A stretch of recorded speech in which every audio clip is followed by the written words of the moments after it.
Bonjour, aujourd'hui j'aimerais vous parler de la grossesse du père. Alors, cette grossesse du père, elle vient déjà elle est, je dirais, l'évidence qui a émergé de la compréhension de l'épigénétique. Cette épigénétique qui a été admise internationalement par la recherche scientifique en 2008, on sait qu'elle est basée sur 5 facteurs. Le premier qui est la nutrition, ou tout ce qui est lié à la toxicité, tout ce qui peut rentrer dans votre corps et affecter les gènes de votre enfant.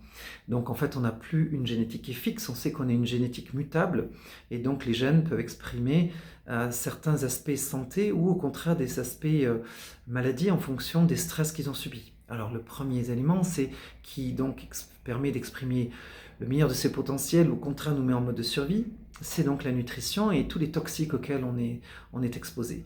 Le deuxième, c'est la fluidité du mouvement, la respiration, la fluidité du mouvement, avoir un bon mouvement, ça active toutes les pompes dans le corps et toutes les membranes et ça permet au bébé finalement d'être beaucoup plus en santé. Le troisième, c'est la gestion du stress. Là, de plus en plus de techniques apparaissent, la cohérence cardiaque, il y a parfois des attitudes aussi, à prendre du recul, il y a de plus en plus de choses disponibles un peu partout pour apprendre à mieux gérer le stress parce qu'on ne peut pas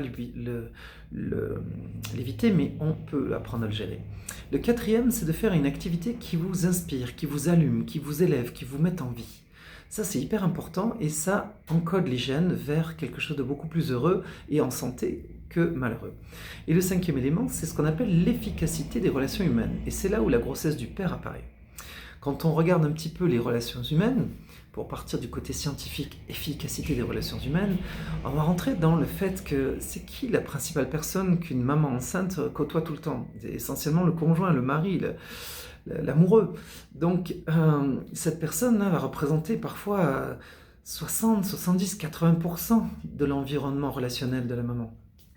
Après, bien sûr, il y a les parents, il y a les frères et sœurs, il y a les amis, il y a tout ça, mais parfois c'est des relations qui sont très courtes. Elles peuvent être très perturbantes par contre, mais elles sont souvent moindres en termes de quantité de présence et j'espère d'intensité, parce que la présence du père peut être la plupart du temps en fait plus perturbante qu'aidante, parce que le père ne sait pas, justement, n'est pas conscient de cette grossesse du père, ne sait pas conscient de son importance dans l'encodage génétique de son enfant, ou plutôt l'expression génétique, parce que l'encodage a été fait à la conception, mais l'expression génétique, et qui peut favoriser la santé physique, émotionnelle, mentale, spirituelle de son enfant, ou au contraire, le mettre dans une forme de résistance à la survie, qui va finalement limiter beaucoup ses potentiels d'expression. Bien sûr, l'enfant pourra toujours dans sa vie travailler sur lui-même et s'en libérer, mais pourquoi le faire partir avec un handicap quand on peut au contraire le faire partir dans un élan qui est plutôt vers la joie, le bonheur, le bien-être et la santé. Alors là, on rentre dans cette fameuse grossesse du père. Et la grossesse du père, on pourrait l'imaginer ou l'exprimer comme l'histoire des poupées russes. Le bébé, c'est la toute petite poupée. Bien sûr, il est dans le ventre de la maman, qui est la deuxième poupée. Et même si on est en résonance avec les génétiques de l'enfant, qui porte la moitié de nos gènes, l'accès va passer par la mère, puisqu'elle est cette deuxième poupée qui entoure le bébé et nous on est autour encore. Alors bien sûr qu'il y a un lien direct qui peut être de pensée à pensée, on peut être inspiré, on peut avoir des rêves, des relations avec son enfant. Toutes sortes de récits qui sont là et souvent les papas l'expérimentent, c'est une sorte d'intuition en relation avec. Mais il y a un accès qui est direct avec son enfant, c'est comment on peut s'occuper de la maman pour passer un message à son enfant. Et en rendant sa chérie heureuse, en prenant soin d'elle, eh ben on pourra dire qu'on va avoir, on sait une maman heureuse, pardon, c'est un enfant heureux et c'est une société heureuse, puisqu'un enfant qui a bien sa peau va impacter toute la société. L'enjeu est grand. Et déjà, c'est intéressant parce que même si avant d'être des hommes et des femmes, on est avant tout des êtres et on a à peu près tous les mêmes besoins et tous les mêmes rêves, le fait d'avoir un corps d'homme et un corps de femme, c'est comme on a des outils, on a des véhicules différents. Et c'est important de connaître nos outils pour les respecter, pour les utiliser à meilleur escient. Et dans l'outil qui est le cerveau féminin, il y a un besoin de la connectivité qui est très important en rapport avec cet outil, cette construction qui est basée sur les oestrogènes, les fameuses hormones féminines qui sont si fortes et qui sont des hormones très connectives, qui poussent le cerveau de la femme à toujours connecter tout à tout et prendre soin de tout. Et ça, c'est un outil qui ne définit pas la personne, mais qui est l'outil du véhicule féminin. De la même manière, en tant qu'homme, en tant qu'être, même besoin que l'autre, à peu près, et même rêve, souvent des rêves très similaires, très originaux, mais de la même nature. Euh, je- mais cependant, en tant que véhicule masculin, on a cette fameuse testostérone qui va avec un cerveau qui est un peu comme un viseur qui vise l'avenir et qui est très, un cerveau fait à base d'objectifs, qui est très qui était un peu en deux dimensions, à l'inverse de la trois dimensions du cerveau féminin, et qui est très concentré et qui voit toujours l'avenir.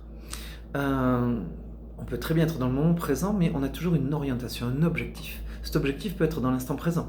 C'est toujours un pas à la fois, pas à pas, chaque pas.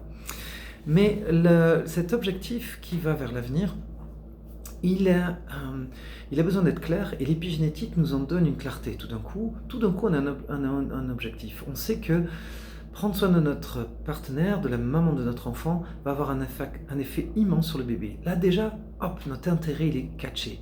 Là déjà, on rentre dans une énergie de paternité. Deuxième point, c'est de comprendre que ce fameux outil, ce fameux véhicule masculin, a des préoccupations qui sont un peu grégaires, qui sont toujours d'assurer la survie de son clan. C'est un peu comme ça, c'est dans les gènes, même si les femmes ont la même, hein. Mais chez l'homme, c'est devenu un caractère un peu obsessif. Et il faut prendre soin, tenir compte de ce besoin-là. Et c'est en prenant cette énergie qu'en fait on peut l'utiliser à bon escient pour le bébé. Pour parler romantique, ce besoin d'argent, ce besoin de sécuriser son monde et sa vie par l'argent, eh ben, on peut le détourner ou l'utiliser à bon escient pour être romantique et toucher le cœur de l'homme, là où il y a le portefeuille en avant, en pensant que eh ben, si on investit sur la qualité de la relation avec la maman, l'enfant va être plus en santé, donc il va nous coûter moins cher, donc il va apprendre mieux, donc au niveau de la santé, au niveau de l'école, au niveau de tout, ça va être un enfant avec beaucoup moins de besoins d'entretien qu'un enfant qui aurait été abîmé, difficulté en vie prénatale, qui va l'amener à avoir tout le temps des problèmes physiques, émotionnels, mentaux, et tout ce qu'il va falloir tout le temps, ça va être de haute maintenance, comme on dit. Alors donc, là, quand on voit ça, tout d'un coup, on se dit, waouh, on touche l'intérêt de notre véhicule masculin, l'efficacité et l'économie. L'économie dans le plus beau sens du terme, c'est pas pour être radin, c'est vraiment pour être efficace. On veut l'enrichissement. Et pour être enrichi, il faut pas dépenser beaucoup. Donc il faut faire des choses efficaces. Et là, on parle un peu ce langage du cerveau masculin. Encore une fois, ça n'est pas nous, c'est notre véhicule. Mais il faut en prendre soin. C'est comme un cheval qu'on respecterait et dans lequel on utiliserait sa tendance. Donc sachant cela, une fois que l'intérêt de notre partenaire masculin est acquis, alors là tout d'un coup on devient motivé. Et qu'est-ce qu'il y a à faire? Ce qu'il y a à faire, c'est excessivement simple, c'est tellement simple que c'en est navrant. Mais encore une fois, à cause de notre cerveau futuriste, à cause d'un cerveau qui cherche toujours des objectifs, dans notre vie on a tendance à être très linéaire. On rencontre quelqu'un, on cherche quelqu'un qui nous corresponde, on tombe en amour, on échange, éventuellement se marie, en tout cas on vit ensemble, et hop, on fait un bébé. Mais à travers tout ce moment, le fameux moment qu'on appelle l'effet de lune de miel, le moment où on est amoureux, il se passe, et chez l'homme, il a tendance à disparaître et c'est autre chose. On vit avec notre partenaire, éventuellement on a un enfant et puis on s'occupe de la maison, on a d'autres objectifs, on fait des vacances, on organise des trucs, mais l'état amoureux, il est resté derrière, puis on ne pense pas le retravailler. Chose qui est très différente dans le support féminin, le cerveau féminin, où tout est connecté à tout, et où les cerveaux féminins ont tendance à toujours vouloir revivre et retravailler, réexpérimenter cet état-là qu'elles ont vécu. C'est comme s'il n'y a pas forcément cet état de passé et de futur, hein. C'est un espèce de présent où ce qu'on a vécu dans le passé, on veut le revivre et encore d'une manière différente, toujours créative, et on ne se projette pas tant dans le futur, on veut que ce soit maintenant. Donc c'est ça, ce côté connectif, œstrogène. On veut que maintenant, toutes les choses bonnes soient présentes. Alors quand on sait que c'est ça qui va permettre à la maman d'être le plus heureuse et donc de fabriquer ces fameuses endorphines, les hormones qui vont permettre à l'enfant la résilience, l'épanouissement de toutes ses qualités, d'avoir l'épigénétique la meilleure, donc que sa santé à tous les niveaux soit la meilleure, eh bien c'est très simple à faire. Il faut qu'on reprenne des rendez-vous amoureux avec sa chérie. Alors ça peut être tous les jours si on est motivé, peut-être au début quand on n'a pas trop l'habitude, 2-3 fois par semaine, puis petit à petit on peut augmenter parce que c'est quelque chose qu'on n'a pas en tant qu'objectif, on a toujours ces fameux objectifs linéaires, donc il faut rééduquer son cerveau masculin, devenir dans l'être et plus que dans masculinité, mais ça fait partie de notre grossesse de père. Et de reprendre ce qu'on a connu comme état amoureux et le retravailler. Alors c'est pas le grand jeu, c'est pas les grands restaurants, les huîtres, les moules et les sorties au bord de la plage. Ça peut être des choses toutes simples, ça peut être tout simplement avoir des rendez-vous. Alors au début ça peut être très plate, même le marquer dans votre téléphone ou dans votre agenda, des rendez-vous. Ah oui, il faut que je rencontre ma chérie. Alors au début ça peut être un peu surnaturel pour vous, mais prenez conscience que dès qu'il y a deux personnes, dès qu'il y a une rencontre, dès qu'il y a deux énergies qui se rencontrent, il y en a une troisième qui apparaît. Vous le savez, quand vous faites un bébé, de rencontre d'énergie, il y a quelque chose qui apparaît. Donc, la rencontre ne va pas forcément être ennuyeuse, même si elle n'est pas dans ce que vous aviez projeté de faire, et que vous reprenez quelque chose que vous avez déjà fait, ce qui peut sembler laborieux pour un cerveau d'homme, en fait, c'est pas vrai. Et vous allez être surpris, le premier, c'est que chaque fois que vous avez impliqué votre chérie avec vous, à vivre des moments avec vous, même les plus ordinaires. Vous n'avez pas le temps dans votre agenda, et bien vous allez faire des courses ensemble dans un magasin de bricolage, vous avez besoin des trucs, ou peu importe, acheter des habits et tout, vous pensez que ça ne l'intéressera pas, ça va la toucher le fait que vous l'invitiez à faire des choses même qui sont que pour vous, ou qui sont pour la maison, qui sont pour le travail, mais le moment où c'est que vous avez une intention de prendre, de considérer l'autre, de prendre soin de l'autre, immédiatement, il y a cette magie qui va s'opérer. Et ça, prenez-en conscience, prenez-y confiance, expérimentez-le, vous allez voir que ça marche. Alors au début, on est des fois un peu maladroit, et puis petit à petit, c'est de plus en plus intéressant, de plus en plus enrichissant, et on se rend compte qu'on atteint des états qu'on ne pensait pas, on n'espérait pas, mais surtout, on atteint nos objectifs. Pour revenir sur ce cerveau masculin, on se retrouve dans un état où la maman de notre enfant, notre chérie, notre amoureux, elle devient dans un état justement amoureux. Et là, on sait que ça va faire un bien à l'enfant le meilleur, donc elle va avoir une meilleure grossesse, un meilleur accouchement, et avoir un enfant beaucoup plus en santé. Et là, en fait, on touche à un niveau où, waouh, ça y est, on a compris c'est quoi la grossesse du père, c'est aussi simple que ça.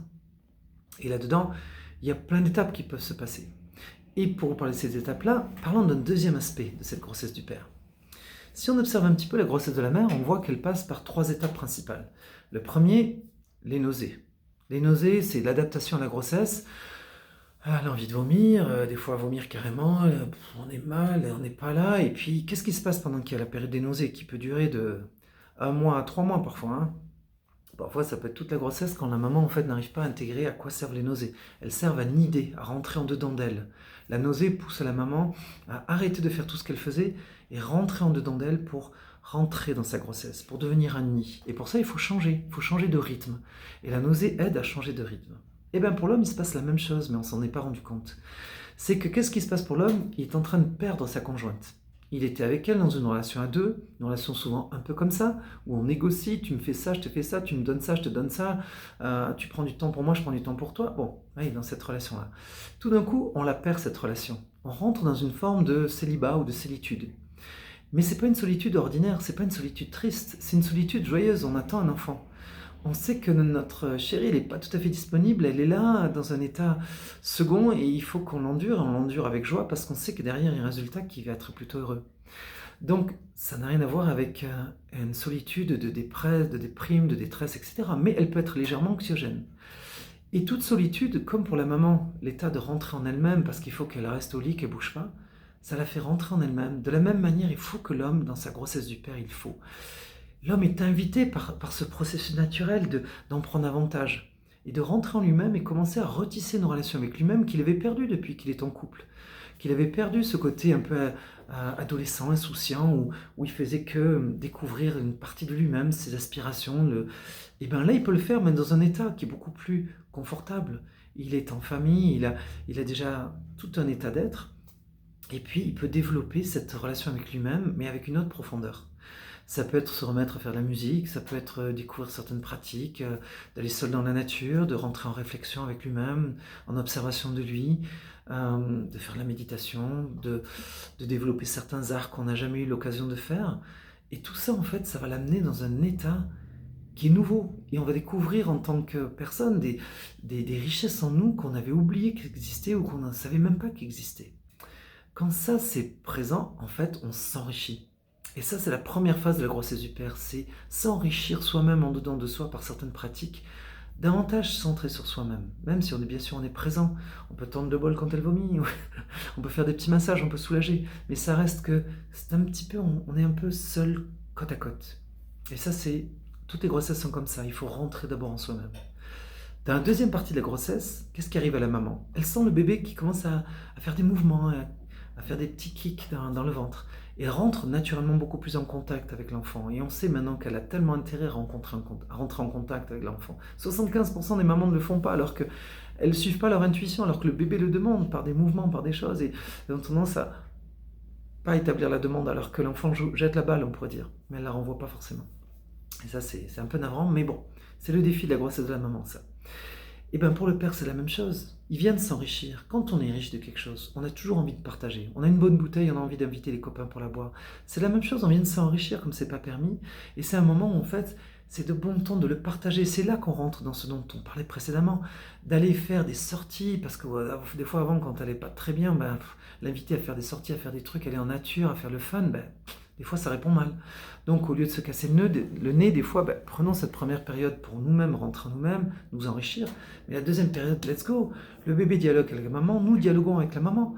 Et en fait, d'être cette personne, cette espèce de gentils organisateurs du Club Med qui sort en nature, qui veut faire des trucs, qui veut faire voir des bons films, des bons bouquins, qui lit des passages, lit des poésies, chante, fait de la musique ensemble, peu importe, tout ce qui est agréable et chouette à faire dans la vie, qui nous rend heureux, qui nous élève, qui nous inspire, et bien on peut être la personne qui tout le temps le propose, tout le temps l'invite, tout le temps fait des rendez-vous amoureux et des rendez-vous d'échange, des rendez-vous de fun, comme on est avec nos meilleurs amis avec lesquels on a envie de partager quand on est avec en relation avec des énergies riches et belles. Et comme on a pris ce soin avant de rencontrer sa richesse, on en a à partager. Et c'est là qu'on commence à devenir père. On commence à vouloir offrir quelque chose aux êtres qu'on aime. Et ça va encore plus être l'apothéose dans la troisième partie de la grossesse. Dans la partie de la grossesse, qu'est-ce qui se passe pour la maman? Parce que c'est les mêmes phénomènes qui se passent, mais moins visibles et moins physiques chez l'homme et chez la femme. Dans la troisième partie de la grossesse, la femme, elle commence à être coincée, elle ne peut plus rien faire. Elle a du mal à respirer, elle a du mal à bouger, ses jambes gonflent. Là, ça commence à être moins drôle, apparemment, la grossesse. Mais en fait, qu'est-ce qui se passe? La maman, il faut qu'elle commence à s'oublier. Elle ne peut plus faire les mêmes activités, c'est pas possible. Elle ne peut plus faire du sport, elle ne peut plus faire des tas de trucs. Ou alors, tout est réduit. Donc en fait, elle réduit ses besoins personnels pour s'occuper de plus en plus que de la grossesse et au mieux de l'enfant. Quand elle est rentrée en contact, au lieu de s'occuper de sa grossesse et de ses vergetures et sa poitrine et de la peur de l'accouchement, elle commence vraiment en réalité, parce qu'elle a commencé le dialogue dans le deuxième trimestre, elle rentre en contact avec vraiment son enfant. Et dans la troisième grossesse, la limitation physique l'oblige à être encore plus présent. Mais de conscience à conscience, là on a établi un dialogue, maintenant on a envie de nourrir cette relation, on est dans l'intimité de la relation. Et qu'est-ce qui se passe dans cette intimité? On va pouvoir l'enrichir, on va rentrer dans la culture. Exactement comme quand on lit un bouquin, quand on regarde des bons films, quand on mange une bonne nourriture, c'est des choses de l'intimité. De faire découvrir le monde, d'aller faire des petites marches pour faire découvrir à son enfant toute la beauté du monde qu'il y a autour de nous. Donc tout est plus limité, mais tout est plus vers le merveilleux, vers le fantastique, vers le cultivé, vers l'humain, vers le meilleur de notre être. Pour l'homme c'est pareil, il rentre dans ce moment où sa femme, on ne peut plus faire des sorties comme avant, on ne peut plus aller s'amuser, voir les copains ou simplement juste aller faire des grandes randos et tout ça. C'est le moment intimiste, c'est le moment où justement on va être une société pour sa femme, une société pour son microcosme. On va devenir être son théâtre, son cinéma, son restaurant. On devient tout. Tout se passe en intimité, mais beaucoup plus dans la conscience. Les relations sont faites et là on a envie de savourer, comme quand on veut être proche d'amis, on va pas forcément dans la foule. On veut les inviter à la maison, ou dans un bateau, ou en montagne, dans des endroits intimistes. Et là, les choses différentes se passent. Et il y a toute une beauté, un enrichissement qui se développe et on développe toute une culture de couple, toute une culture de famille. C'est un moment extrêmement magique et c'est un moment d'ailleurs où on n'a pas envie d'avoir des personnes autour de nous, où il faut prendre soin tout au long de la grossesse, devoir éliminer un petit peu tout ce qui est non intime. Dit d'une autre manière, on pourrait dire que la conception, la grossesse et la naissance, c'est comme faire l'amour pendant 9 mois. On n'a pas envie d'avoir une troisième personne, dans ses fantaisies peut-être, mais dans la réalité, ça devient très gênant et très encombrant. Et donc en fait, on veut cette intimité ensemble. Et si de plus en plus, on se rend compte que l'accouchement doit être fait comme on a conçu l'enfant, c'est-à-dire dans les mêmes moments que quand on faisait l'amour, dans l'intimité, dans la pénombre, une petite lumière, une ambiance, une tendresse. Et c'est ça qui va permettre à tout le corps de la femme de s'ouvrir. Mais au fond, toute la grossesse, avec des moments plus ou moins calmes, plus ou moins intenses, doit maintenir finalement cet état amoureux, cet état d'intimité, cet état fusionnel tout au long. Et c'est pour ça que c'est tellement important d'être dans une bulle, d'être dans un nid. Dans l'ancien temps, chez les Amérindiens par exemple, on n'avait jamais le droit d'importuner un couple et on ne devait jamais le rencontrer sans lui offrir quelque chose. Et en même temps, il fallait respecter sa bulle. Ils étaient considérés comme sacrés.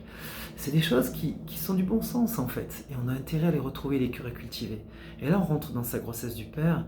Puis on peut développer un sentiment qui justement dans ce troisième trimestre où on prend de plus en plus soin de l'autre. On s'oublie de plus en plus, nous aussi. Et on est cet être qui veut inspirer, qui veut enrichir, qui veut donner. Et donc il s'oublie de plus en plus, comme la maman est obligée de s'oublier, parce que son corps lui empêche de pouvoir prendre soin d'elle, et il faut qu'il prenne que soin de la grossesse. De la même manière, nous aussi, on apprend à s'oublier, et on apprend à s'intéresser de plus en plus à l'autre, et à vouloir créer à l'autre cet état de bonheur, cet état de joie. Et quand on veut donner la joie, le bonheur, l'amour à l'autre, et ben en fait, il nous envahit, nous, en premier.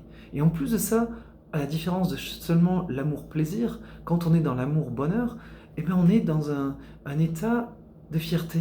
On trouve en plus un élément qui en plus amplifie encore plus l'état amoureux, l'état, je dirais, d'intensité amoureuse, qui est cet état de fierté qu'on a rarement quand on est juste dans la négociation, je te donne ça, je te fais ça, tu me fais ça, et on se donne du bon plaisir.